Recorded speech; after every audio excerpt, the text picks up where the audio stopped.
Sang Pewaris Tunggal bab 8 yang berjudul Showroom Mobil akan kita dengarkan bersama-sama Audio Tune Lovers dimanapun Anda berada. Bersama-sama let's check it out. Apa yang telah ditulis oleh Aditya Jetli. Enjoy listening. Tuan Carlos, terima kasih karena telah melayaniku dengan baik. Puji Dion kepada Tuan Carlos. Itu sudah menjadi kewajiban saya untuk melayani Tuan Muda. Kedepannya kapanpun dan dimanapun Tuan Muda membutuhkan, saya akan selalu siap untuk Tuan Muda. Jawab Tuan Carlos senang karena dipuji olehnya. Saya pribadi mengundang Tuan Muda untuk makan bersama di Golden Star Restaurant jika Tuan Muda tidak berkeberatan. Tuan Carlos mencoba menarik perhatian Dion dengan mengajaknya makan. Ini adalah kesempatan untuk bisa mengenal orang besar dan berkuasa dari perusahaan raksasa Birawa Group. Dengan dekat dengan pewarisnya akan membuat tingkat pergaulan dan status seseorang akan naik. Inilah kesempatannya, pikir Tuan Carlos licik. Lagi pula bank tempat dia bekerja adalah milik Birawa Group. Dengan bisa mencari perhatian dan mengabdi pada Dion akan membuat hidupnya semakin maju dan berpengaruh. Ada budi, ada balas, ada maksud, ada tujuan. Itulah prinsip mereka. Terima kasih atas undangannya Tuan Carlos, tapi untuk saat ini aku belum bisa, mungkin lain kali. Jawab Dion menolak.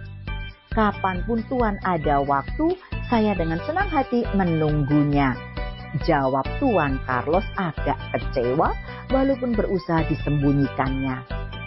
Sebagai seorang yang sudah berpengalaman dengan beberapa trik kotor, Tuan Carlos paham betul apa makna dari penolakan itu. Walau kecewa tapi dia tetap tersenyum pada Dion. Kalau begitu, aku permisi dulu, ada urusan lain yang harus aku lakukan. Potong Dion tiba-tiba ketika terlihat Tuan Carlos akan mengutarakan maksud lainnya. Mendengar kata-kata itu, Tuan Carlos mengajukan diri untuk mengantar Dion berkeliling kota, tapi Dion menolaknya dengan halus. Dion walau masih muda, tapi dia juga paham akan falsafah hidup. Tuan Carlos yang bermanis muka dengannya itu adalah untuk memanfaatkannya demi keuntungan pribadi semata. Jadi dia menolak tawaran Tuan Carlos dengan halus.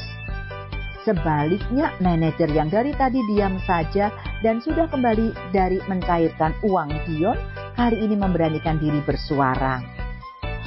Mungkin Tuan membutuhkan tumpangan dari saya. Kebetulan hari ini jam kerja saya sudah habis. Jadi kalau Tuan berkenan, saya bersedia menggantikan Presdir untuk menjadi penunjuk jalan bagi Tuan. Ujarnya merayu. Dia berpikir Dion masih muda, tentu saja suka bersama dengan gadis cantik sepertinya. Tapi tawaran yang begitu saja meluncur dari bibir seorang perempuan muda yang kecantikannya tidak diragukan lagi membuat Dion salah tingkah dan sedikit terkesan kurang senang. Tapi karena pengalaman dan pertimbangannya, Dion terpaksa menolak tawaran dari manajer bank tersebut dengan halus. Dia tidak mau mengecewakan salah satu di antara mereka. Maka dengan berat hati Dion menolak tawaran itu. Penolakan Dion yang tidak secara langsung itu tentu saja membuat manajer Stefani kecewa. Tapi tak ada yang bisa dilakukannya terhadap Dion.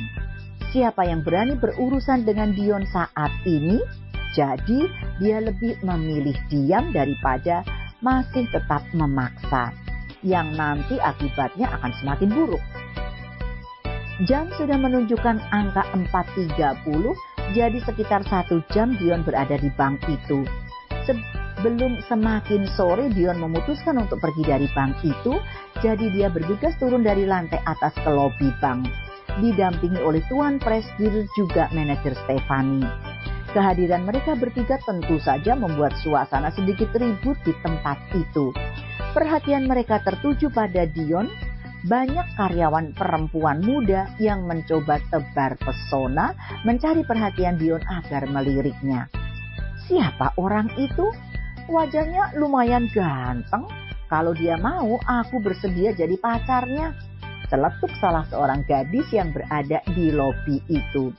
Aku bahkan mau jadi simpanannya, sambung kawan yang lain lebih gila lagi. Shh, hati-hati kalau bicara, Nona Stefani nanti marah. Bersaing dengan kita. Hardiknya memberi kode untuk diam.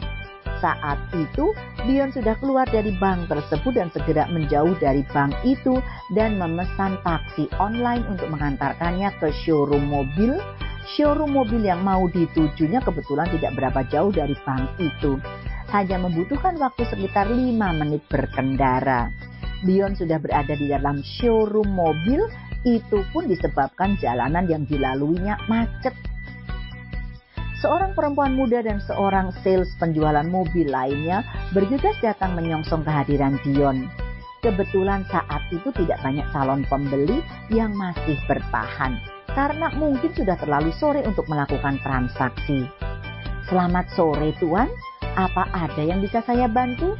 tanya sales itu sesopan mungkin pada Dion, walau dalam hatinya meremehkannya. "Oh iya, aku membutuhkan sebuah mobil keluaran dan model terbaru. Apakah ada?" tanya Dion percaya diri. "Oh, ada Tuan, mari saya tunjukkan barangnya," kata sales itu agak geli. Kemudian berjalan menuju ke sebuah mobil yang kelihatannya tidak baru lagi. "Apakah ini yang Tuan cari?" "Hah? Bukankah ini mobil bekas keluaran lama? Saya mau mobil dengan model terbaru," jawab Dion marah. "Bukankah Tuan ingin mencari mobil keluaran terbaru? Ya, mobil inilah," bantahnya mulai ketus. Dia berperilaku demikian karena dia menganggap Dion tidak akan mungkin mampu membeli mobil keluaran terbaru. Dilihat dari penampilannya bukan orang kaya atau orang penting. Dilihat dari sudut pandang manapun tidak akan ada yang percaya pada Dion. Jadi wajar kalau sales dealer mobil itu meremehkannya. Orang-orang yang kebetulan masih ada di tempat itu menoleh ke arah Dion dan sales itu. Ada yang memandang dengan mimik merendahkan, ada yang kontan-kontan menghina, ada pula yang nyeletuk dan ketus berkata, "Gembel seperti ini pantas dengan mobil bekas itu. Harganya pun tidak mahal, cuma beberapa ratus ribu dolar saja," celetuknya angkuh. Dion yang mendengar kata-kata yang menghina itu menolehkan kepala ke arah suara yang menghinanya tadi. Alangkah terkejutnya laki-laki yang berteriak tadi begitu melihat orang yang baru saja dihinanya. "Kau?" teriak laki-laki itu terkejut. "Tuan Brian ternyata. Kukira gembel mana?" jawab Dion acuh. "Kau yang gembel, menantu yang tak berguna, menantu sampah, menumpang makan dengan istri. Berani-beraninya kau menghinaku. Ternyata setelah diusir dari rumah Jasmine, sekarang kau benar-benar telah menjadi gembel," hina Brian menambah suasana semakin memanas lalu melanjutkan hinaannya. "Kau mau beli mobil tuh yang pantas untukmu," kata Brian dengan sombongnya. Mobil yang ditunjukkannya adalah mobil bekas yang jauh lebih buruk dari mobil bekas sebelumnya. Dion tidak peduli dengan hinaan lelaki itu. Dia memilih melangkah berkeliling di ruang showroom tersebut hingga membuat Tuan Brian bertambah emosi. "Mau kemana kau?"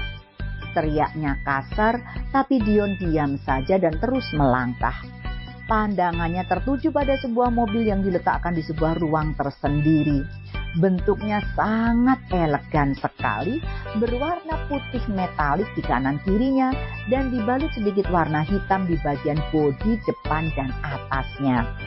"Itu dia mobil yang kuinginkan," batinnya. Hei, gembel macam kau.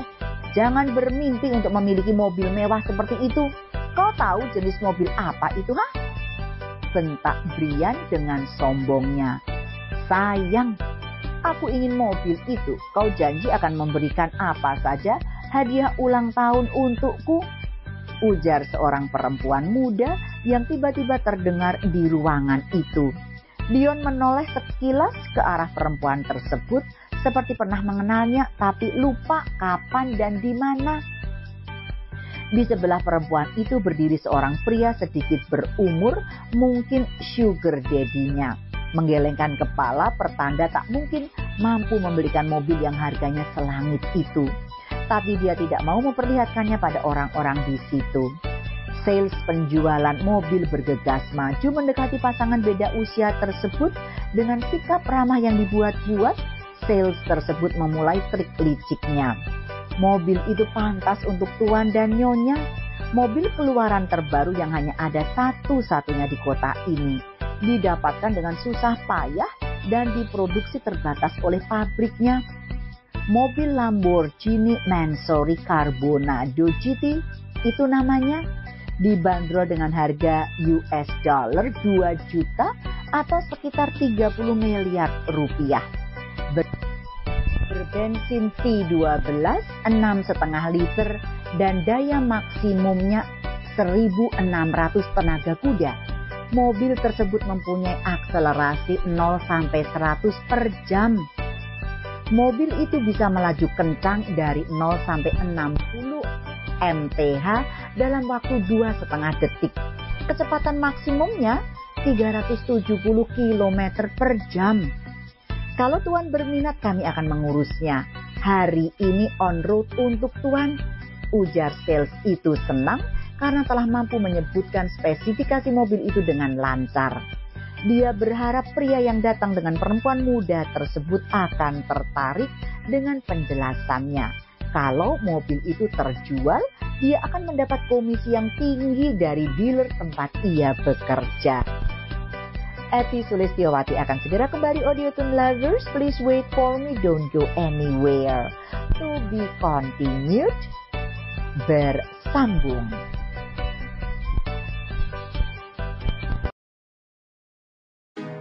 Kalau kamu mau dengar audiobook lebih banyak dan gratis, segera download AudioTune.